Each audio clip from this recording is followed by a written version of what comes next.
শেষ ট্রেনটা এত লেট করবে বুঝতে পারিনি। হাত ঘড়িতে তাকিয়ে দেখি 12টা বাজে। এই প্রবল ঝড় বৃষ্টির রাতে এটা হওয়ারই ছিল।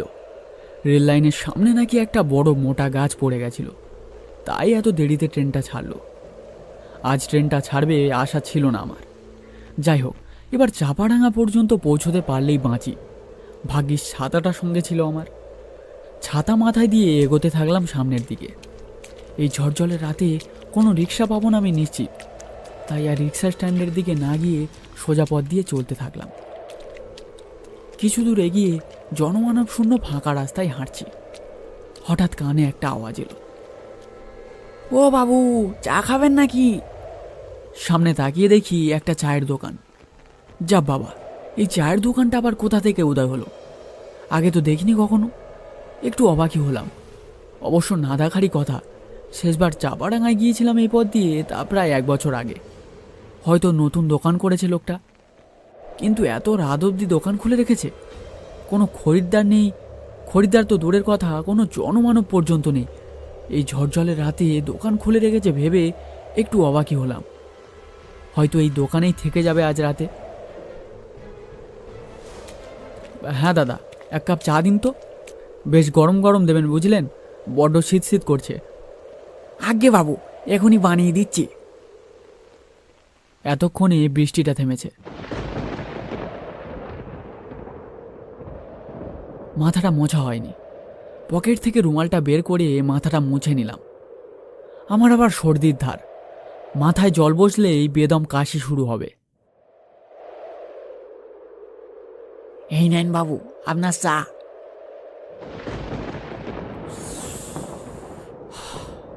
বাহ, বেশ দারুণ বানিয়েছ চাটা। চায়ের দোকানের লোকটা কোনো জবাব না দিয়ে একটা মিচকে হাসি হাসলো। তারপর বলল, তা বাবু, এই ঝড় বৃষ্টির রাতে আপনি কোথায় যাচ্ছিলেন?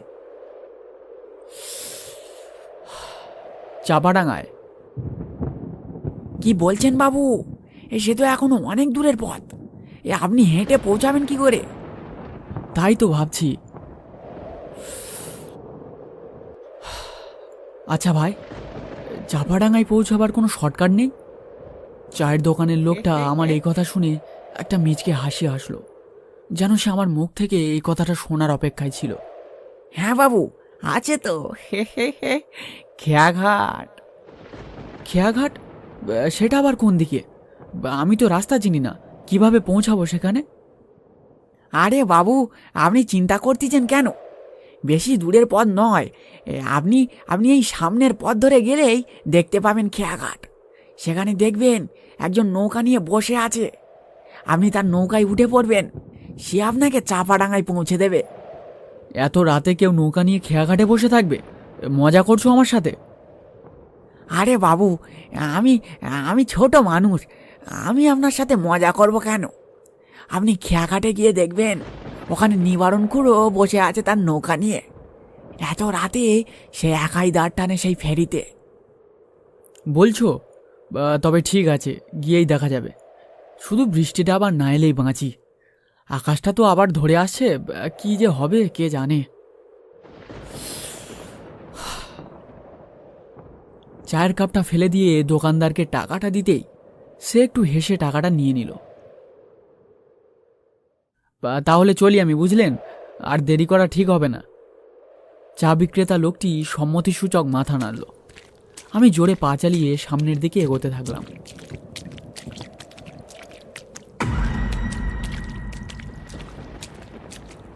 পথ পুরো ফাঁকা। কানে কিছু অস্পষ্ট ব্যাঙের আর কুকুরের ডাক ভেসে আসছে। আমি অন্ধকারের বুক চিরে এগোতে থাকলাম সামনের দিকে।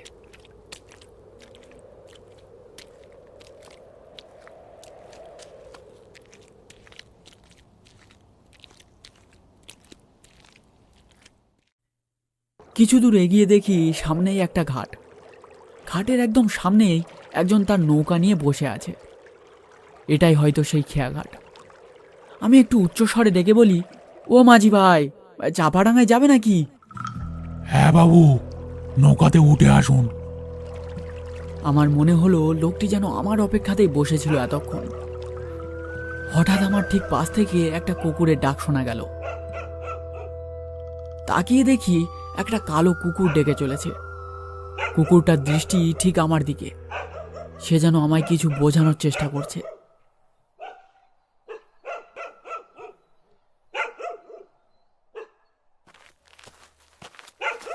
আমি আর বেশি না ভেবে সামনে এগিয়ে নৌকাতে উঠে বসে পড়লাম।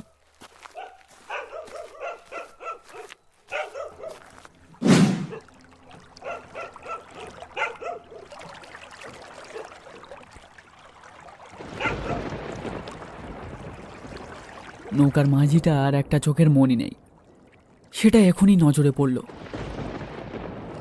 বৃষ্টিটা আবার নামলে বেশ ফ্যাসাদে পড়ব ভালোই বুঝতে পারছি। মাঝিটা কোনো শব্দ না করে ধীর গতিতে নৌকার দাঁড় টানতে থাকে। চারিদিকে একটা শোঁ শোঁ আওয়াজ। ফুরফুরে ঠান্ডা হাওয়ায় শরীরটা যেন হালকা ঝাঁকুনি দিয়ে উঠছে। আকাশ মেঘে ঢেকে গেছে। দূর থেকে ভেসে আসছে কিছু শিয়াল আর কুকুরের ডাক। আমি নিস্তব্ধতা ভেঙে নৌকার মাঝিকে প্রশ্ন করি, তা মাঝি ভাই, তুমি এত রাত অবধি খেয়াঘাটে বসে থাকো, তোমার ভয় করে না? হে হে হে, ভয় ভয় আমাকে গ্রাস করে ফেলেছে বাবু। এখন আর ভয় করে না। মানে ঠিক বুঝলাম না তোমার কথা। আর বুঝে কি হবে বাবু, জীবনটা কেটে গেল এই নৌকা চালিয়ে। এই নৌকায় বসে থাকলে ভয় পালিয়ে যায়। হে হে হে হে। আচ্ছা বুঝলাম, তা তোমার নামটা কি? চায়ের দোকানের লোকটা অবশ্য বলেছিল তোমার নামটা, কিন্তু ঠিক মনে পড়ছে না। আমার নাম, হ্যাঁ হ্যাঁ হ্যাঁ হ্যাঁ, লোকে আমায় নিবারণ খুঁড়ো বলে ডাকতো। এই খেয়া চত্বরে সবাই আমায় এক ডাকে চিনতো এক সময়। কেন লোকে তোমায় এখন আর ডাকে না? ডাকতো বলছো যে? ও আপনি বুঝবেন না বাবু, এসব কি আর এই তুচ্ছ মানুষের হাতে আছে? এগুলো সব সেই উপরওয়ালার ডাক, বুঝলেন? হে হে হে হে। আমি লোকটির কথা আর মাথা মুন্ডু কিছুই বুঝলাম না। মনে মনে বললাম, একটু ছিট আছে হয়তো লোকটার মাথায়। সব মানুষের মধ্যেই একটা না একটা ছিট থাকে, বুঝলেন বাবু? এ কি, লোকটা আমার মনের কথা বুঝলো কিভাবে? এ তো আশ্চর্য ব্যাপার। আশ্চর্য আর কি বাবু, সবই উপরওয়ালার ইচ্ছা। এবার আমার একটু অস্বস্তি হতে লাগলো। আচ্ছা মাঝি ভাই, চাপাডাঙ্গায় পৌঁছাতে আর কতক্ষণ লাগবে? তা প্রায় 1 ঘন্টা লাগবে। এতক্ষণ সময় আমার এই মাঝির সাথে কাটাতে হবে? লোকটার মতলব আমার একদম ভালো ঠেকছে না।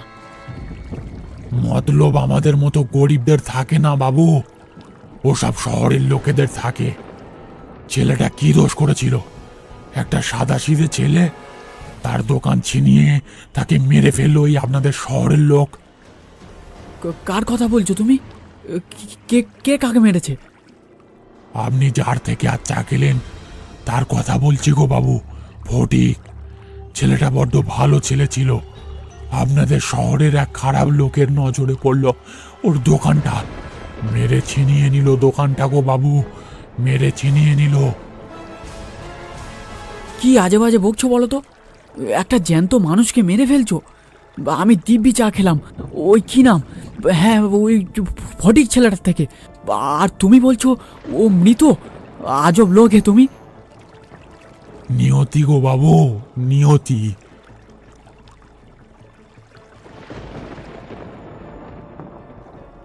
কটা বাজে ঘড়িতে দেখতে গিয়ে দেখি বৃষ্টিতে ভিজে ঘড়িটা কাজ করছে না আর।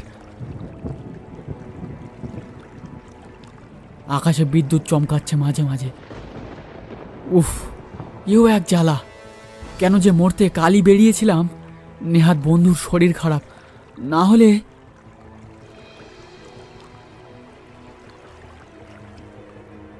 বাবু, মনে হচ্ছে আবার বৃষ্টি শুরু হবে এখনই। বৃষ্টিটা শুরু হলে নৌকা চালানো যাবে না, সামনে বড় নদী পড়বে।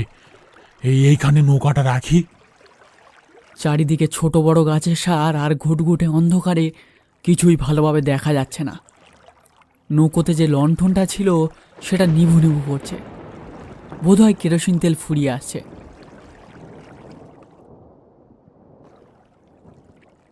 হালকা ঘুম ঘুম পাচ্ছিল, তাই ভাবলাম একটু চোখ বুজলে ক্ষতি কি।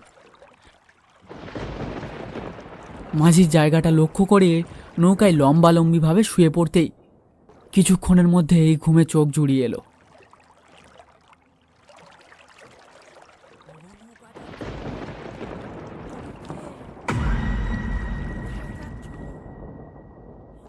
কতক্ষণ ঘুমিয়েছিলাম জানি না, হঠাৎ কানে একটা অস্পষ্ট শব্দ পেলাম, মনে হলো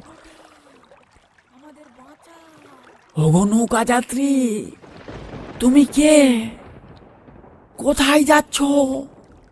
আমরা শ্বাস বন্ধ হয়ে পড়লাম, আমাদের ওঠাও, ওঠাও, আমাদের বাঁচাও। ধর্মড়িয়ে উঠে এদিক ওদিক দেখতেই দেখি নৌকাতে মাঝি নেই। গাটা শিরশিরিয়ে উঠল আমার। কোথায় গেল মাঝিটা? কি অকৃতজ্ঞ লোক, নৌকাতে আমাকে একা ফেলে রেখে হাওয়া। মনে মনে খুব রাগ হলো মাঝিটার উপর। সেই অস্পষ্ট শব্দটা আসছে অন্ধকার ঘন ঝোপের ওপাশে, অনেক দূরে। মনে হচ্ছে কে যেন কোথায় গ্রামোফোন বাজাচ্ছে। গ্রামোফোন? এই বনে এত রাতে গ্রামোফোন বাজাবে কে? কান পেতে শুনলাম গ্রামোফোন না, অন্ধকারে হিজল হিমতাল গাছগুলো যেখানে খুব ঘন হয়ে আছে, সেখান থেকে কারা যেন উচ্চ কণ্ঠে আর্ত করুণ স্বরে কি যেন বলছে। খানিকটা শুনে মনে হলো সেটা একাধিক লোকের সমবেত কণ্ঠস্বর। সেই স্বর কিছুক্ষণ স্থায়ী হয়ে আবার মিলিয়ে গেল অন্ধকার গভীর জঙ্গলের মধ্যে। আমি মনের ভুল ভেবে আবার শুতে যাচ্ছি, এমন সময় সেই অন্ধকারে ঢাকা বিশাল বনভূমির কোন অংশ থেকে সুস্পষ্ট উচ্চ আর্ত করুণ কণ্ঠের মতো তীক্ষ্ণ স্বর তীরের মতো জমান অন্ধকারের বুক চিরে আকাশে উঠল। ওগো নৌকা যাত্রী, তুমি কে? কোথায় যাচ্ছ?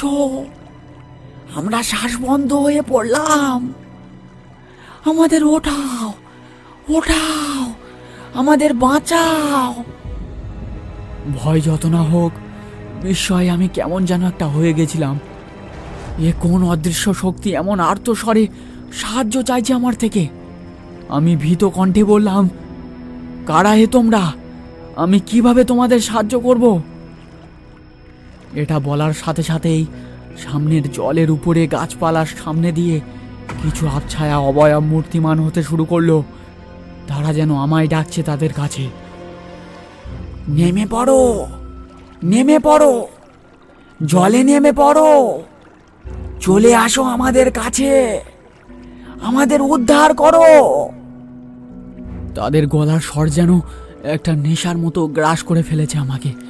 তাদের ডাকে একটা আশ্চর্য মায়া আছে যেন। আমি সম্মোহিতের মতো জলে নামতে যাচ্ছিলাম, এমন সময় আমার কাঁধে যেন একটা ঠান্ডা বরফ শীতল স্পর্শ অনুভব করলাম। সেই স্পর্শে আমার সমস্ত আচ্ছন্ন গিয়ে একটা ভয় জমাট হয়ে ঘিরে ধরল আমার মনে। কি ঠান্ডা সেই স্পর্শ, যেন যেন কোনো বরফের চাই আমার কাঁধে এসে পড়েছে। ভয় চেপে পিছন ঘুরে দেখি, এ কি, এ যে সেই মাঝি। বাবু, বাবু সরে বসেন, সরে বসেন। আর এখানে থাকা যাবে না, এখান থেকে এখনই বেরিয়ে পড়তে হবে, না হলে একটা অঘটন ঘটে যাবে। তুমি তুমি আমায় একা ফেলে রেখে কোথায় গেছিলে? হ্যাঁ, তোমার কোনো কাণ্ডজ্ঞান নেই? অকৃতজ্ঞ লোক একটা। বাবু, লণ্ঠনটা নিভে গেছিল, সেটা জ্বালাতেই গেছিলাম। বাকি কথা পরে হবে, এখন জলদি দাঁড় টানতে হবে, না হলে আপনার ঘোর বিপদ হবে। দূরে চেয়ে দেখলাম সেই অবয়বগুলো যেন ধীরে ধীরে এগিয়ে আসছে আমাদের দিকে। মাঝি নৌকার দাঁড় জোরে জোরে টানতে শুরু করলো। সেই অবয়বগুলো আবার ডেকে উঠল, যেও না, যেও না, আমাদের একা ফেলে রেখে যেও না, উঠিয়ে নাও, আমাদের উঠিয়ে নাও, আমাদের বড় কষ্ট হচ্ছে। মাঝি দ্রুত গতিতে দাঁড় টানতে শুরু করলো।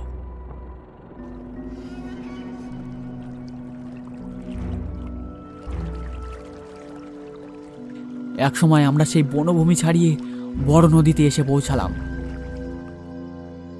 ওগুলো ওগুলো কারা ছিল জানো? নিশি গো বাবু, নিশি। ওরাও নৌকো চালাতো, ঠিক ওই জঙ্গলের খালে এক ঝড় বৃষ্টির রাতে ওরা নৌকো শুদ্ধ তলিয়ে যায় নদীতে। সেখান থেকেই ওখানে থাকে ওরা, আর ডাকে সবাইকে ওদের কাছে। যে ভুল করে ওদের ফাঁদে পড়ে যায় সে আর বেঁচে ফেরে না গো বাবু, সে আর বেঁচে ফেরে না। তাহলে তাহলে আমরা ফিরলাম কিভাবে ওখান থেকে?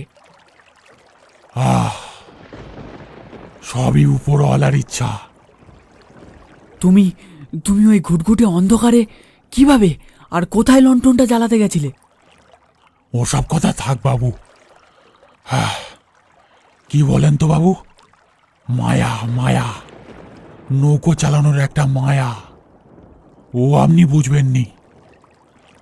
মাঝিটা কি বলছে আমি তার মাথা মুন্ডু কিছুই বুঝতে পারছি না। জানেন বাবু, আমিও আমিও এই নদীতে বরাবর নৌকো চালাতাম, কিন্তু কিন্তু আমার মাথায় কি চাপলো সেদিন ওই দিকে গেলাম। তারপর সে কি ঝড়, সে কি বৃষ্টি। নদীর বুকে একটা জলের ঘূর্ণি দেখতে পেলাম। মুহূর্তের মধ্যে সেই ঘূর্ণি টেনে নিল আমার নৌকোটারে। সব তলিয়ে গেল বাবু, সব তলিয়ে গেল। তারপর তারপর তুমি কিভাবে বেঁচে ফিরলে? হে হে হে হে, বেঁচে ফিরবো? সে যে জলের ঘূর্ণি বাবু, সে একবার এলে কাউকে ছাড়ে না। আমাকেও ছাড়েনি, আমাকেও ছাড়েনি। কি বলছো কি? তার মানে? তার মানে আর কিছু না বাবু, চাপাডাঙ্গার ঘাটে এসে পড়েছি। এবার যে আপনাকে নামতে হবে। আমি চেয়ে দেখলাম নৌকা এসে দাঁড়িয়েছে একটা ঘাটে, কিন্তু কিন্তু আমার মনে তখন একটা ঝড় বয়ে চলেছে। কে এই মাঝি? এ কি আদৌ জীবিত প্রাণী নাকি? বাবু, মায়া, মায়া, বুঝলেন? বাদ দিন, আপনি ওসব বুঝবেন না। আপনি বরং নেমে পড়ুন। আমার আরো যাত্রী অপেক্ষা করছে ঘাটে, তাদেরকেও তাদের গন্তব্যে পৌঁছে দিতে হবে আমাকে। আমি নৌকা থেকে নেমে পড়লাম। চোখে পড়ল নদীর উপর থেকে সূর্য উঠছে। নিবারণ মাঝি তার নৌকার দাঁড় টানতে শুরু করলো।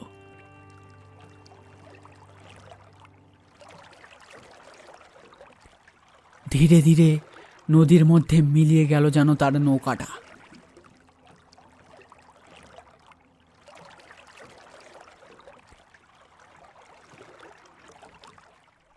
শেষ হলো আজকের গল্পটি। গল্পটি ভালো লাগলে একটা লাইক দিয়ে দিও আর চ্যানেলটাকে সাবস্ক্রাইব করে দিও। আর আগের গল্পের মতো এই গল্পেও থাকছে একটা প্রশ্ন। প্রশ্নটির সঠিক উত্তর তোমরা কমেন্ট করে জানিয়ে দিও। এই গল্পের প্রথমে যে ট্রেন লেট হওয়ার কথাটা বলা হয়েছে, ট্রেনটা লেট হওয়ার কারণ কী ছিল সেটা তোমরা কমেন্ট করে জানিয়ে দিও। আমি উত্তরের অপেক্ষায় থাকবো।